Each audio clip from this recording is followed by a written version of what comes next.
Welcome to Modern Entrepreneur. Today we have Tara Mohr, who is an expert on women's leadership and well-being and helps women play bigger by sharing their voices and bringing forward their ideas in work and life. She's the author of Playing Big, Practical Wisdom for Women Who Want to Speak Up, Create, and Lead, which was named Best Book of the Year by Apple's iBooks. She's also the creator of the Playing Big Leadership Program for Women, which now has more than 1,500 graduates around the world, and a facilitator's training course for that same program.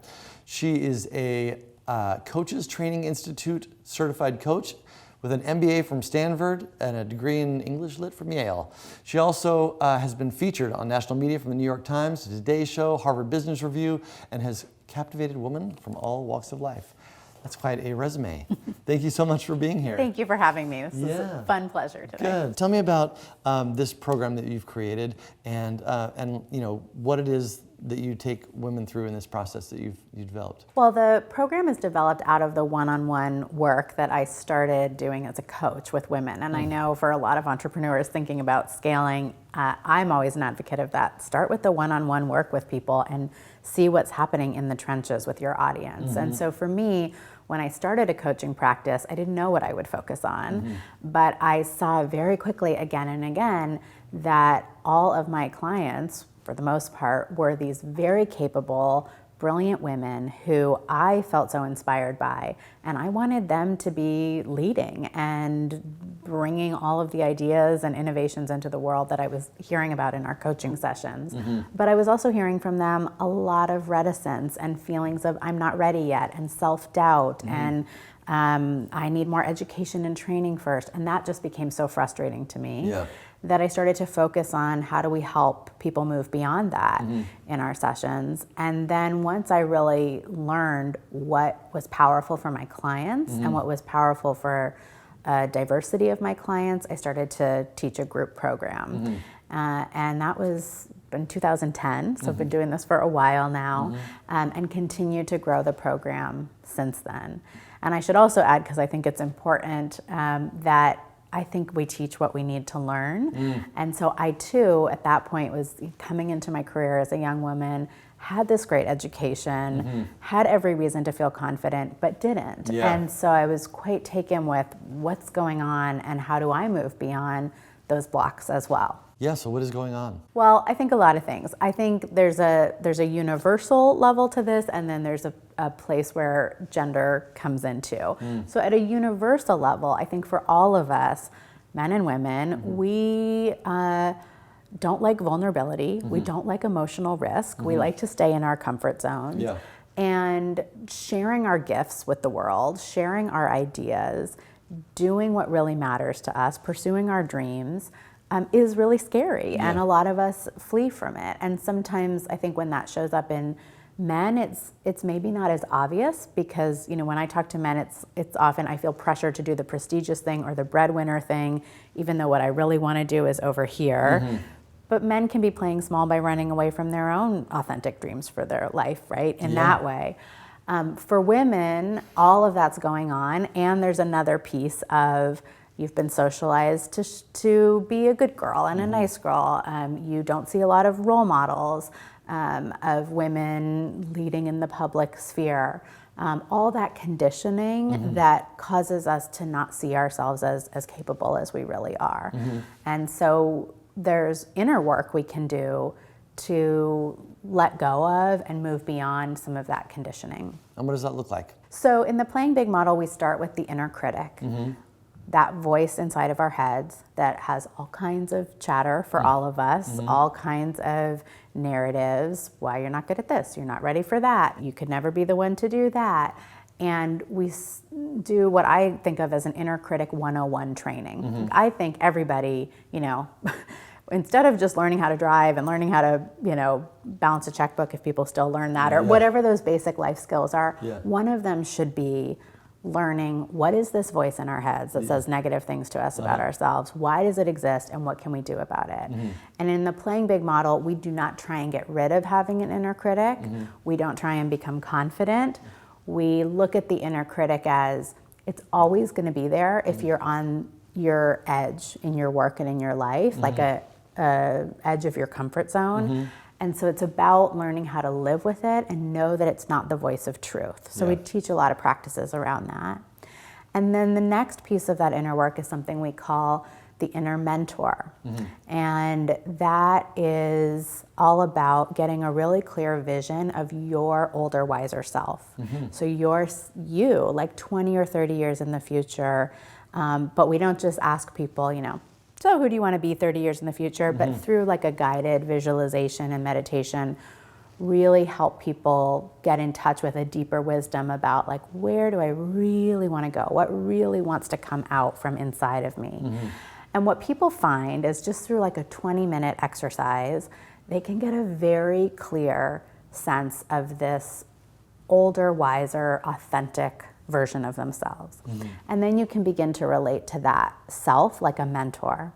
And that's one of the best ways to play bigger, because you don't have to work harder or strive harder. It's not about pushing yourself. It's about being able to hold that vision and then in any situation say, how would my inner mentor write this email? How would my inner mentor approach this job interview? How would my inner mentor move into this difficult conversation? It's really a beautiful way to step into your highest, bravest self.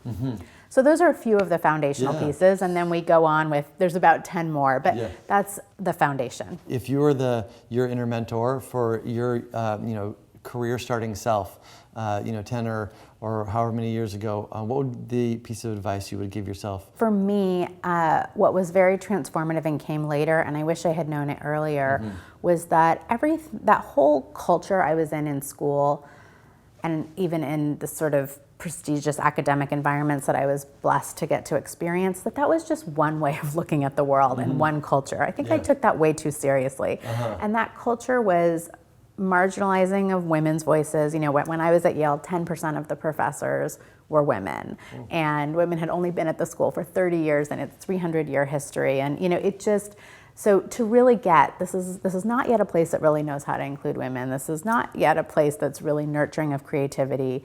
This is a place that has really sidelined spirituality, to kind of understand what the norms of that culture were, and that there were other ways of being in the world and looking at the world. When I reclaimed those other things for myself, then I was able to integrate all that good intellectual stuff, but in a holistic, healthy way. And I wish I had gotten that earlier. So what do you feel like your unique skill set is? I love that question, and I think we often don't intuitively know that about ourselves. We have to like do StrengthsFinder or get a 360. It's not obvious to a lot of us. But what I've heard from people is, one, that I'm very good at giving language to things. That's the sort of English major side of me, and in our Playing Big model, there's a whole vocabulary that we have for how we talk about fear, how we talk about self-doubt, that I think has been very helpful to people. So that articulation, giving language. And another thing people say that always surprises me a little bit, but people often use the word gentle to describe my work and my approach. That sort of I'm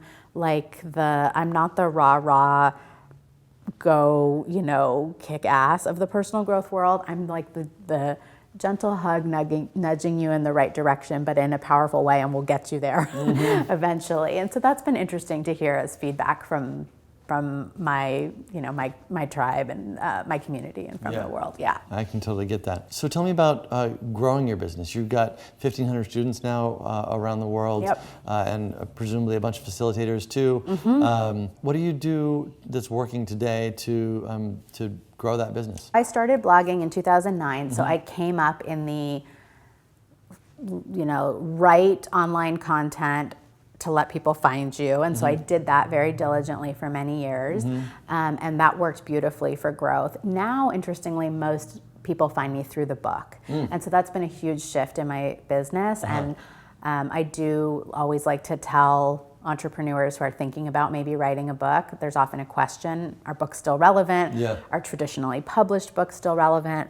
And I just think there's no other way that my work could have reached people in the same way, and I've really seen that, where now actually the majority of people who come to us anew come because they found the book. At the beginning you mentioned that our inner critic that voice in our head speaks up when we're kind of at our edge and pressing and learning new things. What is it that you're learning right now? What is your edge today? For us, we're really thinking about growth in some new ways in the business.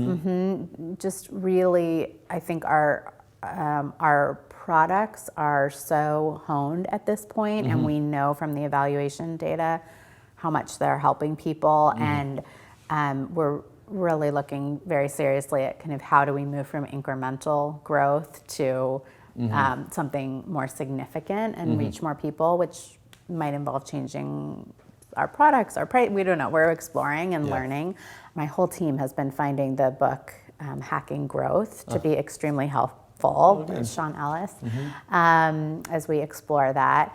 And then, for me, it's just I am always leaning a little bit more into like my artist self, spiritual content, just like moving more and more into that direction. And that's always feels a little scary for me when I do it, but I'm doing it anyway because I feel called to do it. Yeah. What is the legacy going to be? The fundamental mission for me is that power and wisdom are not going together in the way they should in our society right now, right? That those who have the wisdom don't have the power. And I felt that way for 10 years ago, and now I'm like, if we were unclear on the matter, we could certainly all agree on it now, right?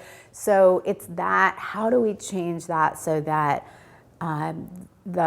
those with wisdom and sanity and compassion have more power. Yeah. And all of this work for me is about playing hopefully some small part with many others working in other ways in making that change.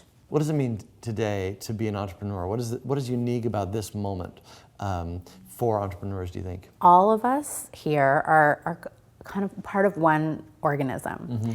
And that what entrepreneurship has allowed us to do is to sort of more finely and more precisely allow each cell in that organism, each person, to do what their unique genius is to do. That especially small business entrepreneurship and solo entrepreneurship allows one person to say, what are my gifts? What's my unique experience? What do I feel moved to bring into the world? And then to create something to give to the world from that. And technology has made that possible in a whole new way. Yeah. So that's what entrepreneurship means to me. Beautiful. Well, thank you so much for taking the time. It's been a Thank total you. pleasure. Will you sign our wall? Yeah, of course. Great, thank you.